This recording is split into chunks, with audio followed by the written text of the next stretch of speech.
हिंसा में आपने देखा होगा कब पश्चिमी बंगाल में मुर्शिदाबाद 3 हिंदुओं की निर्मम हत्या हुई, उनके घरों से खींच करके उनकी हत्या हुई। और ये सब कौन है? ये सभी वही दलित हैं, वही वंचित हैं, वही गरीब हिंदू हैं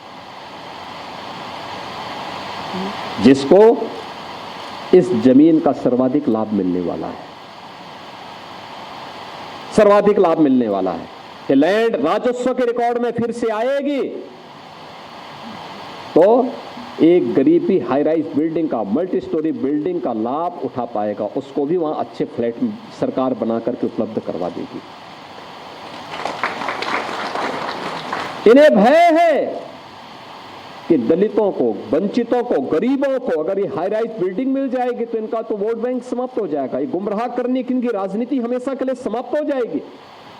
इसलिए लोग हिंसा भड़का रहे हैं, हिंसा का रास्ता अपना रहे हैं। आप देख रहे होंगे सिटीजनशिप अमेंडमेंट एक्ट पारित होने में जिसका लाभ सर्वाधिक पाकिस्तान, बांग्लादेश या अफगानिस्तान में जो वंचित हिंदू था, दलित हिंदू था, उनको भारत की नागरिकता देने का काम, जो किन्हीं कभी भी भारत में आए थे, 5 वर्ष पहले आए थे, उनको जब नागरिकता देने के कार्यक्रम को प्रधानमंत्री मोदी जी ने आगे बढ़ाया, इन्होंने पूरे देश के अंदर आंदोलन शुरू कर दिया, अभियान चालू कर दिया, बड़े बड़े आंदोलन किए, तोड़फोड़ की, आगजनी की।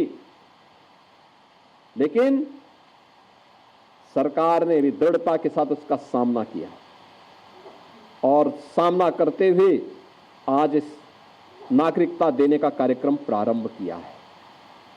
कहां जाएगा?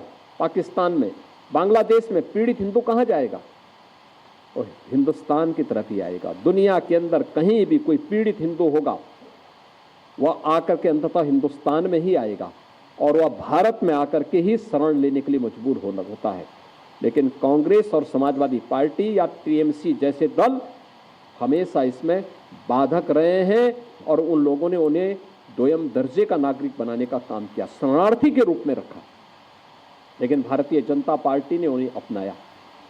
ऐसे ही वक्फ संशोधन अधिनियम में भी इन लोगों ने वही हिंसा कर रहे हैं, धमकी दी जा रही है, फिर अव्यवस्था पैदा करने का प्रयास हो रहा है, क्योंकि इन्हें भय है कि वो लैंड अगर राजस्व के खाते में वापस आएगी तो गरीबों को मिलेगी, हॉस्पिटल बनेंगे, मेडिकल कॉलेज बनेंगे, शिक्षा के अच्छे केंद्र बनेंगे, अटल आवासीय विद्यालय जैसे विद्यालय बनेंगे तो श्रमिकों की और वंचितों के बच्चों को वहां पढ़ने की आवाज से शुद्ध अच्छी व्यवस्था मिलेगी।